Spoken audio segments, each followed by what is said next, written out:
Hello students, welcome to the unit where we decide how work works. What is that? We decide how institutions work. What do we need? And more importantly, human resource. How do we develop that? The topic for the day, that unit is human resource development, and we're taking unit 1, which talks about human resource planning. But before I go ahead into human resource planning, first of all, let's decipher the word human resource.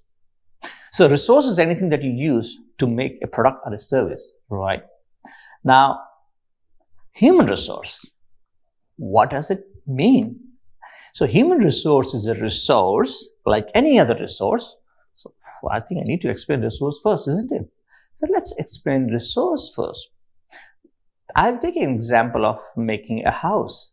When you construct a house, what do you need? You need the base, to put the basement or the base of the house, the structure where the structure will stand. You need concrete, you need cement, and you need what's called bricks. Then when the base is there, you need bricks to put the walls on, and maybe some iron, So what happens is, or even steel for that matter, and even wood in some places, to make a structure, and then you put walls and whatnot. So what are your resources in making a house then? You used raw material. So these are your resources, isn't it? You make food, another example. So what is the material they're using in the food? Let's make what? Veg makhani, right? Vegetables and the spices and maybe cream. So these are all resources. Now, in human resources, we're looking at human beings. Well, what are we cooking? We're not cooking anything. What are we constructing? Well, we are.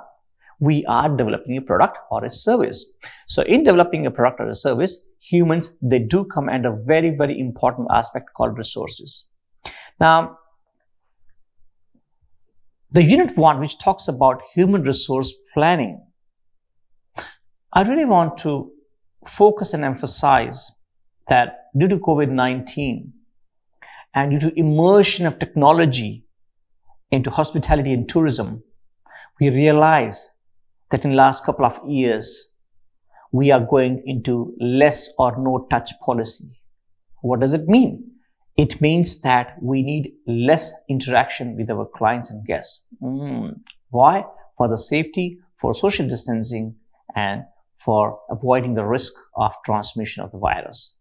Now, in saying so, it becomes a little bit challenging and complex, but it does not stop human resource to move on. We need to have human resource development. So let's move on to the topic of human resource planning. So the learning objectives are that first of all, we understand the concept of human resource planning, and then we understand the need for public intervention in human resource planning. Public. Okay, let's have a look. Important part in the first one, first objective is planning. I want to pick up this word plan before going to planning. It's a very, very old saying. If you fail to plan, you plan to fail. What does it mean? That means if you do not plan anything, that means you're planning to fail in whatever you're doing in life. Action, project, whatever it is. So, first of all, what is human resource planning? So, it's a framework. It's a strategy in that we do a planning for acquisition. That means to accept, to take, utilization, to utilize their services, improvement, to work on their skills and knowledge, and preservation. That means to keep them with you within the organization. For whom? Of human resource, for a business or an enterprise. So that means you make a structure, you make a plan. How we will actually do the hiring, we will actually give them jobs to do. How easy will that be? What would be the job role? how many hours they'll be coming, what days, what times, all those things, and in details and specialization on their further duties and responsibilities. What are things can be improved, what skills they have and what can be improved, and how do we make sure that we train them and they don't leave us and move to the next organization? What is something that we need to do? And that whole process, planning process or a strategy, is called human resource planning. Okay? Now, obviously, the human resource management or the management which it looks at, coordinating, talking to each other, communicating, making sure things are working, and making sure there's a balance of requirements of the human resource and availability of the human resource. In saying so, let's say I need 10 chefs because my business is growing. But do I have 10 chefs in the market of same knowledge, same skills which are required for my kitchen? So the management is coordination of those. All right. And I'm just giving example of chefs, but it could be any other employee in a hospitality and tourism, or for that matter, in any organization. Now, what are the major activities that comes to manpower planning? So first thing is, how many people do we need, right? So we forecast. Well, if you take it hospitality and tourism more specifically, if it is a ski resort, right? A ski resort will have snowfall a certain time of the year, right? And we will need extra people in that time. Or let's say we have a hotel, 100 rooms, we're looking at a number of people to take care of 100 rooms, because a ski resort, people will come to enjoy snow. So a lot of people coming in and we'll need a lot of manpower. But during summer, there's no snow. So we have less number of people coming. Do we still need those, let's say 100 staff? Nah, maybe 50, maybe 40, maybe 30. So we forecast, okay, if there's a game coming, if there is a festival coming, oh well, we'll have a lot of people coming in, right?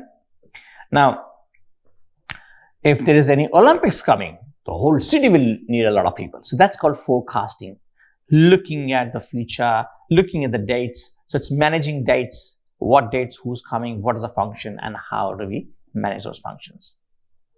Then comes inventorying. Well, what do I have?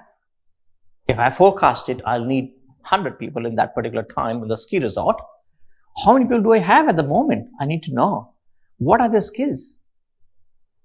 And what skills can be used? And what do they need anything further, or do I need to hire more? So inventory to find out what do I have on my plate, right? And then obviously we look at anticipating. All right. So because it's a ski resort, I need more people. My other hotels and competitors will also need more manpower. So they will also be taking manpower from the same place. So that's where we have to go further. Where do we get the manpower for? So we anticipate, we project, what do we have and what are the requirements, what is the gap, and how do we fulfill the gap. So this is the major parts that come under manpower planning, which are forecasting to find out what are the functions, what's future looking like, inventorying, what do I have with me at the moment, and anticipating, okay, what could be the issues of manpower? Would I be getting expensive manpower? Would I have to hire from somewhere else? What do I need to do? And this is whole process is manpower planning. Now, when you say manpower planning, it goes further. As we were talking in the beginning, that we need a process to actually absorb and get the people on board the organization. That's the hotel, that's the tourism organization. Now, we need to have a program for recruitment. When do I get them? When do I recruit people? If I'm having my ski resort snowfall coming in December, when should I hire them? Should I hire them in January, December, or maybe June, July, or maybe February, March? So again, how much training is required? What all things are required? What is expected people to leave and how much? All those planning, again, that comes in the same part. Now, those planning will be done because once the planning is done, we'll actually then look at it. If the manpower I hired or we hired for the organization, they need the proper training. They need the skills to develop. And that's where it comes to, it's an introduction to human resource development, which is HRD. Now, human resource planning is actually a preamble or prelude to human resource development. Now, what are the objectives? Let's go further. We'll take the same example of ski resort. So what are the three main objectives of human resource planning? What do you think? Obviously, the first thing that comes is the optimal use of currently employed human resource. If I have, out of 100, if I have 40 staff right now, how can I use the 40 staff to the maximum capacity and the skills? What exactly would be the future skills requirement which needs to be again assessed? Yes, that's another main objective of human resource planning, because obviously, what do I have? Where do you go? What do I need? And along with that, we also look at the control measures to ensure availability of resources. What do we mean by control measures? So the control measures means we make sure that our staff stays with us, and we make sure we are, in meeting coordination or in consultation or in communication with the organizations or the sources where we get the staff. Where do you get the staff from? Think about it. I'll come back to it. Okay. Now, another part that we look at it, that it's very important in human resource planning. Planning and forecasting are two important parts, and they are so important that these exercises, they are primarily linked with organization planning. So manpower planning, organization planning. So what's the difference? An organization has to make its own plan. How will we do the marketing? How will we do the production? How will we do the sales? All those things are organization planning, and manpower planning comes in that same part. Okay. Now, another important aspect that comes into the manpower planning, human resource planning for that matter, is determine the recruitment levels. Well, when we talk about recruitment level, are we going to recruit from the trainees? Are we going to recruit as managers and general managers?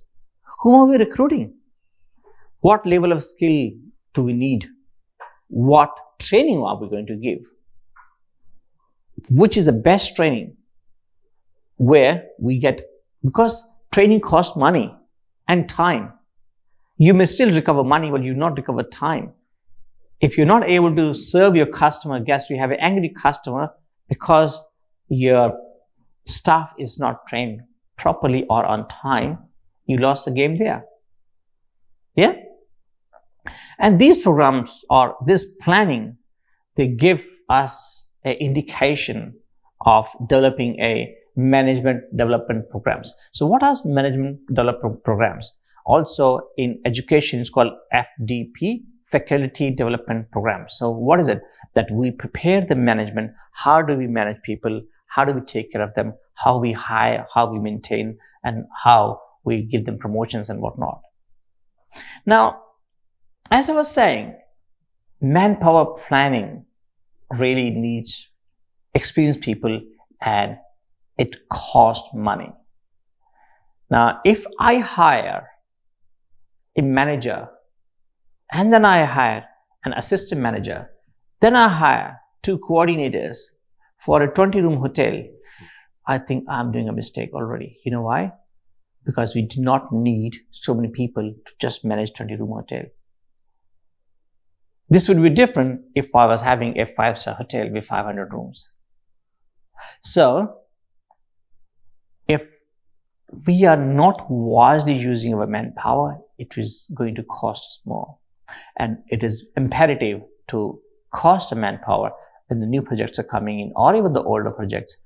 We have to make sure we're managing the cost price. Now, again, this planning and forecasting, they really, give us a lot of importance. And these exercises, they actually help us to assess future requirements of the accommodation. As previously given example to you, if there is a Olympic game coming in, well, we know it's Olympic, and we know there are a lot of people coming, or it's a festival, or it's a book fair, or it's another such function, or any religious function. We know people are going to come, isn't it? Then we need to plan ahead. How many people do I require? How many rooms do I have? Anything extra or overheads which I require? Any training is required? What are others doing? We have to always make sure we are competitive in the market so that we are doing a good job, and we also compare ourselves to the others. How are others doing in the market, isn't it? That's where the competition is. That's where your customer or your guest will choose you over others. Now, sometimes we prefer, or it is advisable, or it is wise to sublet or subcontract few of your tasks to someone else. I'll give you an example. Hotels, they have elevators, right? Now, they may have 2 or 3 elevators, or 4 elevators for that matter. Now, is it wise and necessary to have a elevator maintenance person on the hotel? No. For 2 elevators, I need a maintenance person for elevator? No. I rather give a contract out. Or you have a boiler. So, do you need a boiler maintenance person to be there? No. I rather have one person who can take care of everything.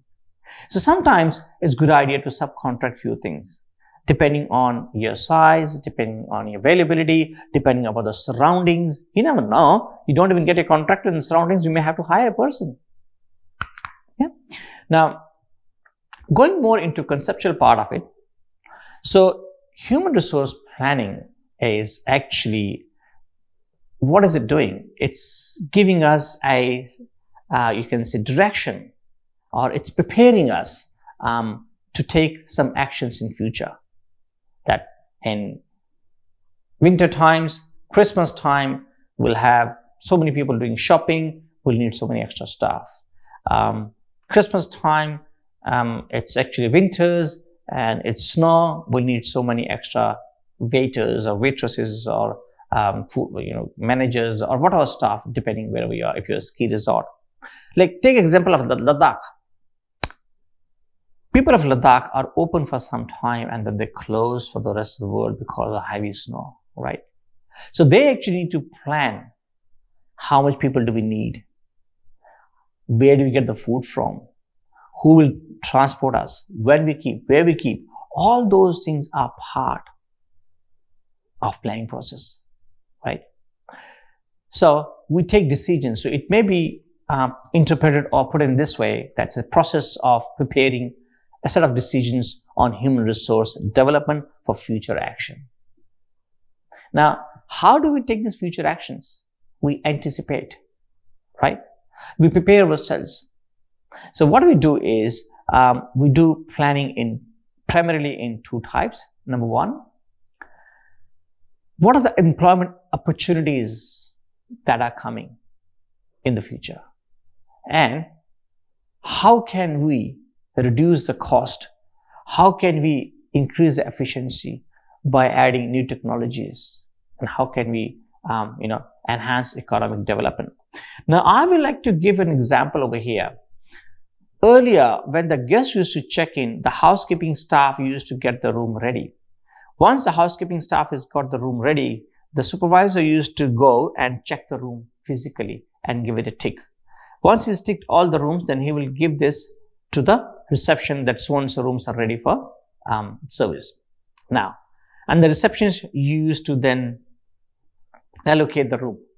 Now, tell me, if technology is not there, this person has to go physically check every room on the floor and then submit, okay, this room is okay or not, and put the data in the system, right? By the time he checks 20, 30, 40 rooms on the floor, he may, even if he takes 1 minute to check each room, he takes 40 minutes, right? And in those 40 minutes, I have 40 guests waiting outside at the reception. I think we need technology. And what technology we have now?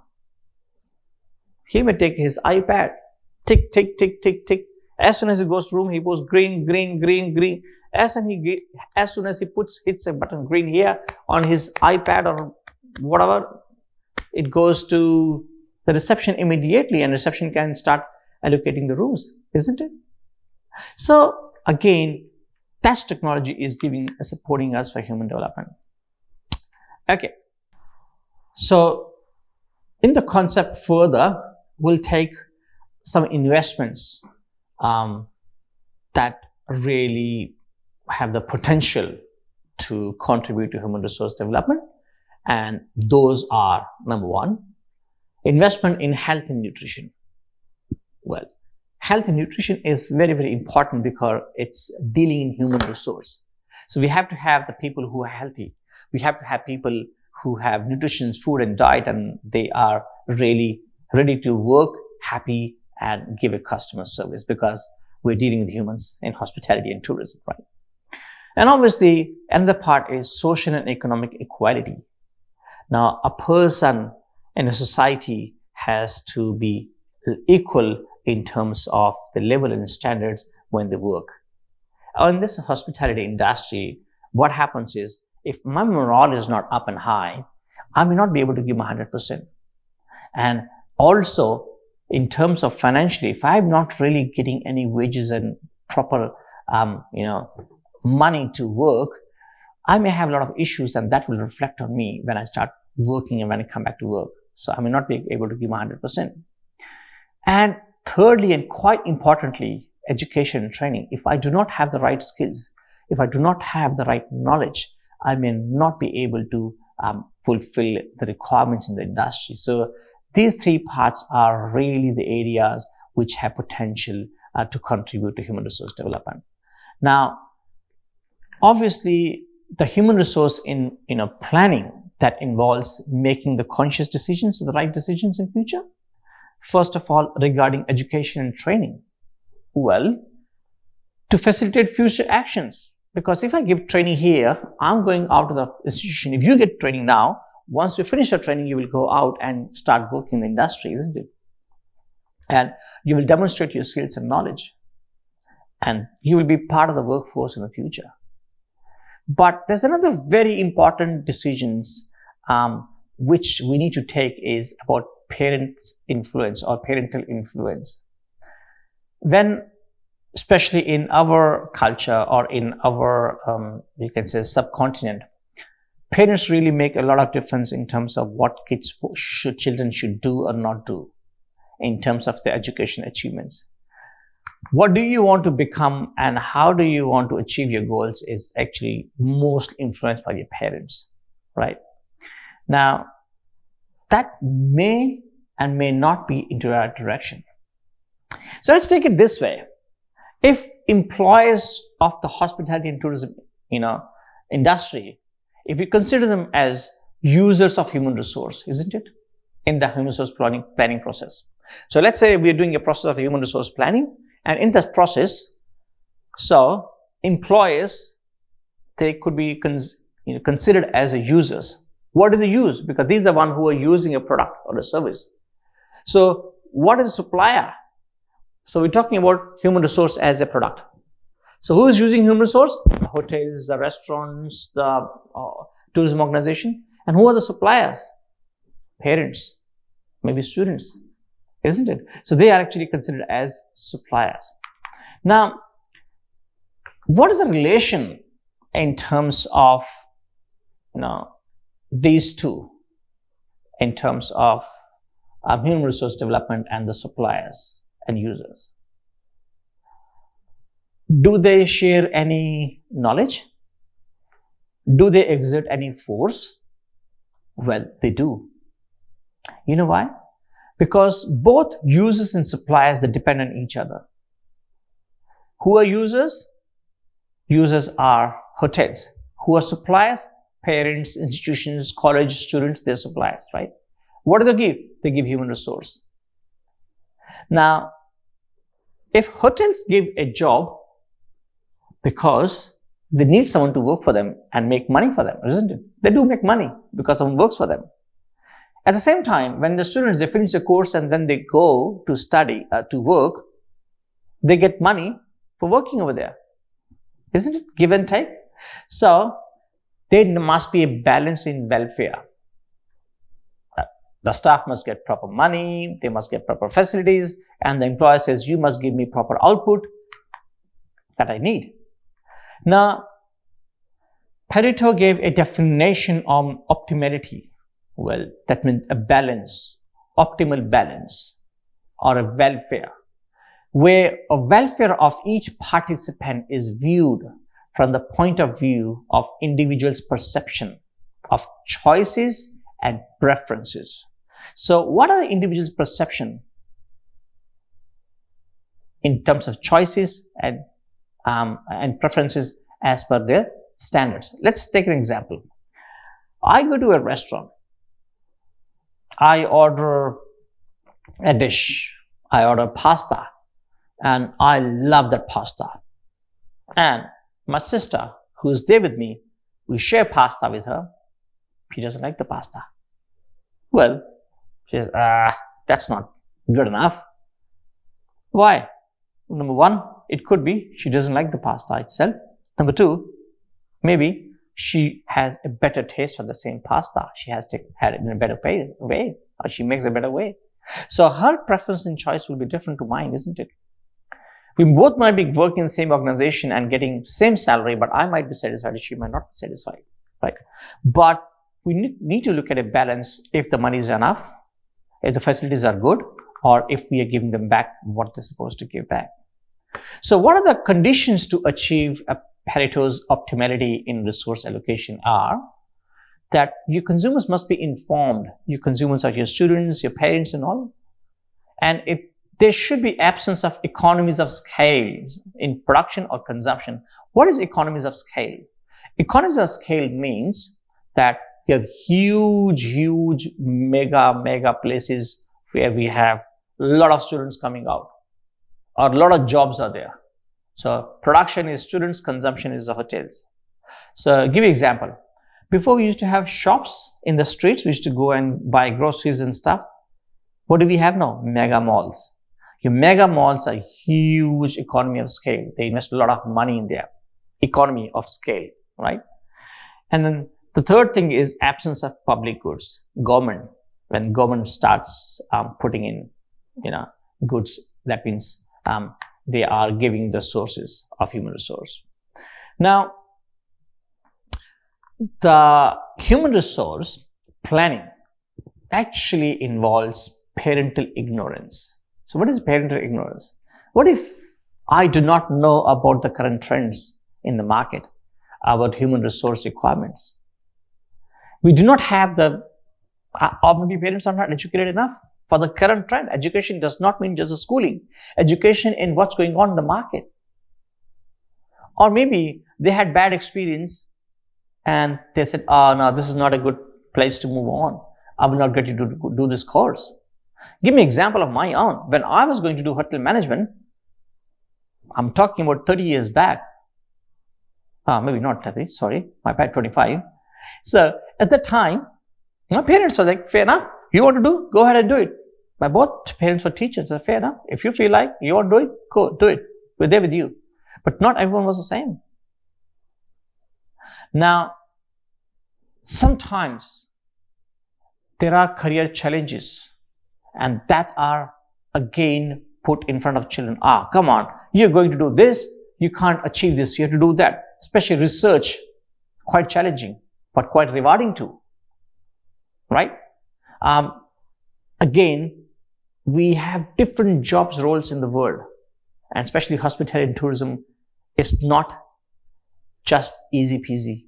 You don't just sit, you walk around, you do actions, you have physical labor activities. Some people are not maybe ready for that, or parents may not be ready for that. And also we look at what is government doing on that. How is the education standard of the state? How is the education standard of that particular area? Isn't it? So all those are part of the human resource planning. It could be hindering, it could be supporting. There are also vocational education programs by the state governments. Why? Because they want to generate the employment for the state. Because what happens is, any hotel chain goes to a particular state, they give the opportunity for the locals to do job. When locals do job, they are employed. So unemployment rate goes down. Number two, when the people work, they pay taxes. They take care of their own livings. And that helps in society to develop and grow. And obviously, knowledge is, when this knowledge is actually in the market or in the awareness in the market, what happens is that people really emphasize a lot of dedicated decisions. Yes, this is where our children or wards should go and do study, and this support. And do you know the KBC, Kaun Banega Crorepati? So what happens in that? It asks you a lot of general knowledge questions. Not that it was not there in my time. We used to have Olympiads. But what in hospitality and tourism has done, we have master chefs nowadays. See how kids are involving, how families are involving, and that's again awareness in general. So what did we learn? We learned the concept of human resource planning, and we looked at the need for public intervention like state organizations, IHMs, state hospitality institutions or tourism organizations. And that really helped to intervene into human resource planning for the hospitality and tourism industry. Thank you so much and have a good day.